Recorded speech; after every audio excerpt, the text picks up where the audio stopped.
सबद भेद तब जानिए, रहे सबद के माही। सबद सबद प्रगट भया, दूजा दिखे नाही।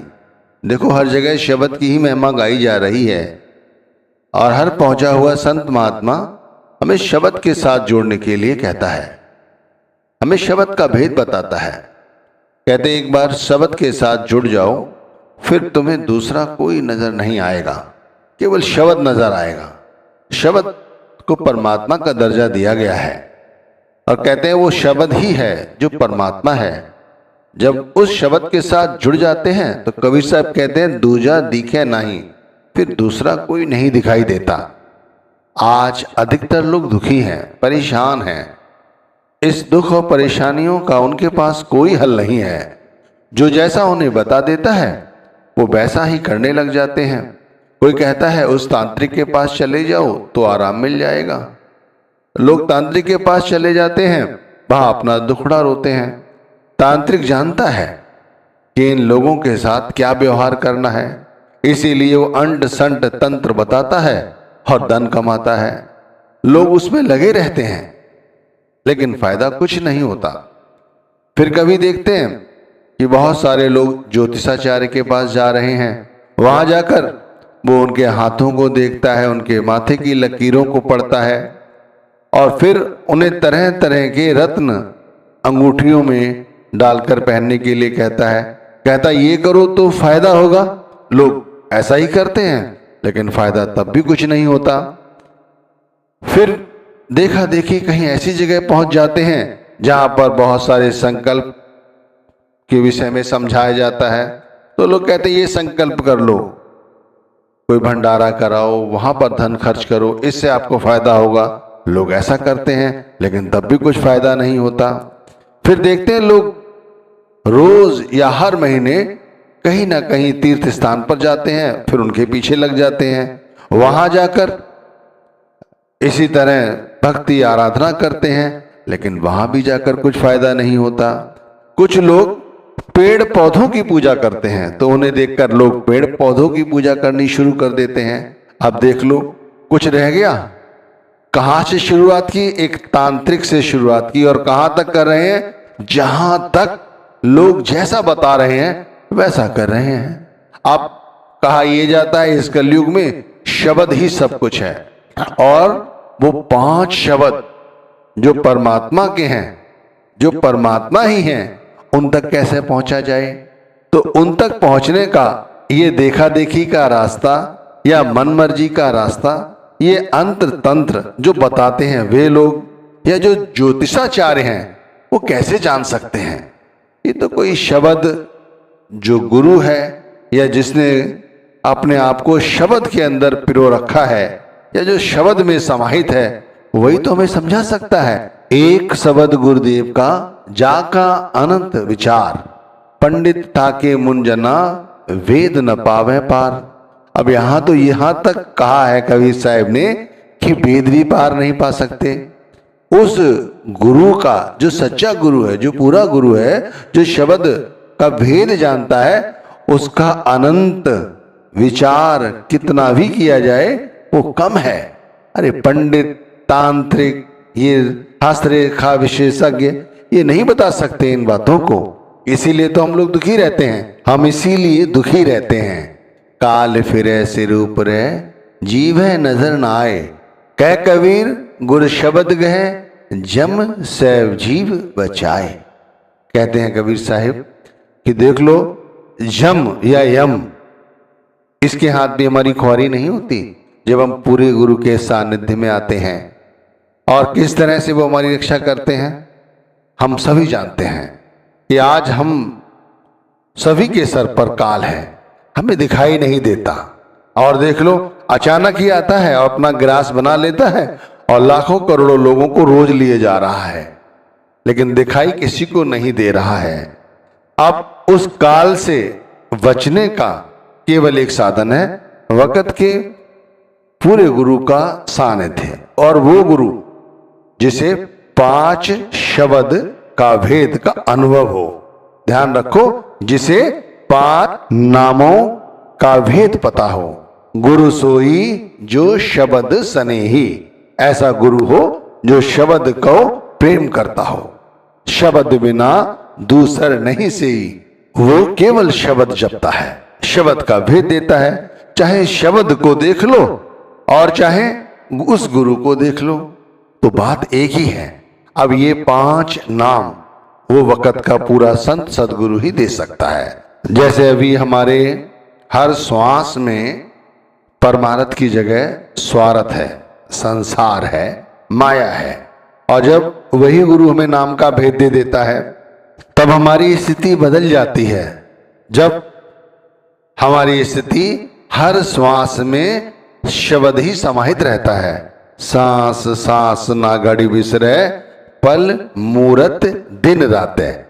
ये 5वीं पातशाही ने कहा है, पल मूरत दिन रात है। एक पल के लिए भी वो मूरत, वो शब्द की मूरत हमारे अंदर से नहीं जाती। अब यहां से शुरुआत करते हैं कि 5 शब्द के साथ कैसे जोड़ा जाता है।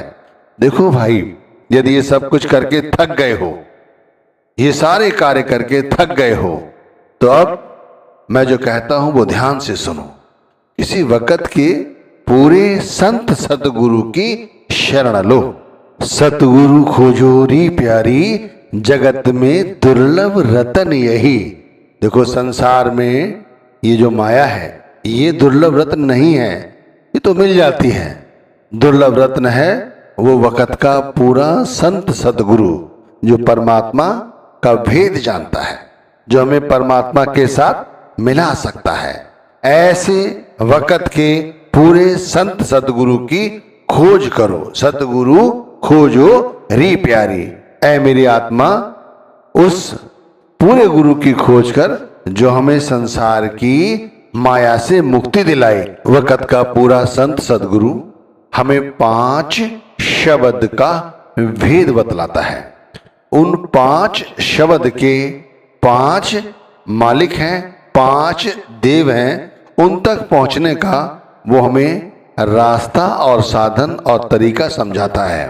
वो बताता है कैसे कैसे ये 5 देव हमें सुमिरन के माध्यम से, भक्ति के माध्यम से, ध्यान के माध्यम से, भजन के माध्यम से हमें अपने अंतर में मिलते हैं। जैसे जैसे ये 5 शब्द के 5 देव हमें मिलते हैं, वैसे वैसे हम संसार की माया से विरक्त होते चले जाते हैं। संसार में भी रहते हैं लेकिन संसार की आसक्ति नहीं करते, केवल गुरु के शब्द के साथ जुड़कर गुरु के शब्द का गुणगान करते हैं। अब देख लो, जो लोग दिन रात नाम भक्ति, गुरु भक्ति कर रहे हैं, वो क्यों कर रहे हैं? इस भक्ति को करके उनके अंतर के कपाट खुल चुके हैं। उन्हें अपने अंतर में ही उस परमात्मा का अनुभव किया है। देखो, इन 5 नामों के साथ कैसे जुड़ा जाता है, तो पहले ये समझ लेते हैं।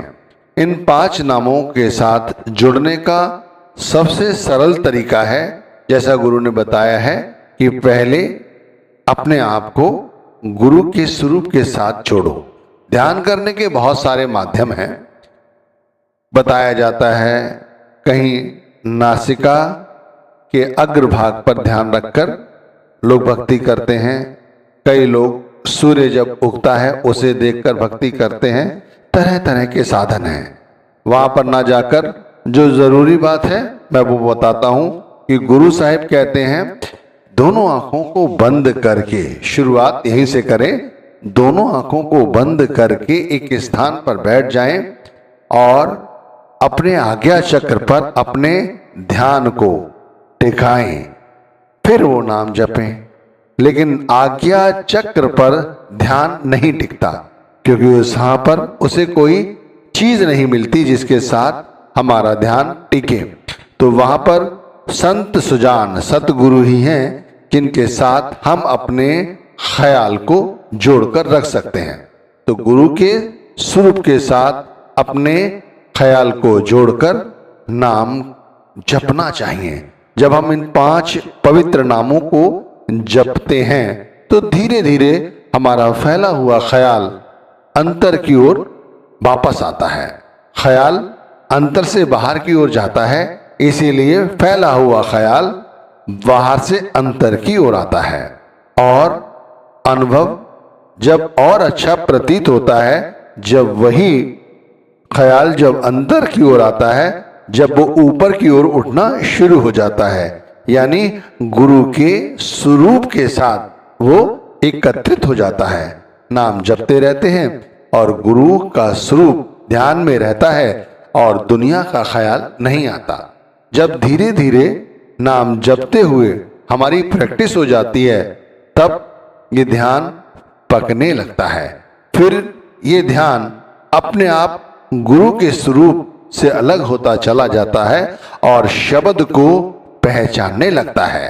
जैसे कहा ना कि ये शब्द की 5 मंजिलें हैं, ये शब्द के 5 देव हैं, तो वो 5 देव, वो 5 मंजिलें जो है वो सुमिरन के माध्यम से ही ध्यान द्वारा हमें समझ आती हैं। क्यों? जब ये ध्यान पकने लगता है, तब जब ध्यान पकने लगता है तो व्यक्ति शुरू से ही कहा जाता है इसीलिए कि भजन करो, चाहे थोड़ी देर के लिए ही करो पर भजन करो। जब व्यक्ति भजन करने बैठता है तो शुरू में जो हमने ध्यान पकाया है वो नहीं टिक पाता, लेकिन जब प्रैक्टिस बन जाती है तब व्यक्ति जो ध्यान टिकाया है वही ध्यान भजन में हमारे लिए बड़ा गुणकारी साबित होता है। वो कैसे? क्योंकि भजन में सब कुछ भूल जाने की जरूरत होती है, और हम जब गुरु के स्वरूप के साथ अपना ध्यान पका चुके हैं, 5 देवों को या 5 नामों को अपने आप को सपुर्द कर चुके हैं, तब ये ध्यान इतना फलीभूत होता है कि हमारे अंतर में हो रही शब्द धुन, शब्द के प्रकाश और भी बहुत कुछ जो हमें है वो अंतर से सुनाई और दिखाई पड़ता है। तो इस तरह से ध्यान धरा जाता है। और कैसे इसकी शुरुआत होती है? गुरु द्वारा दिए गए नाम से इसकी शुरुआत होती है।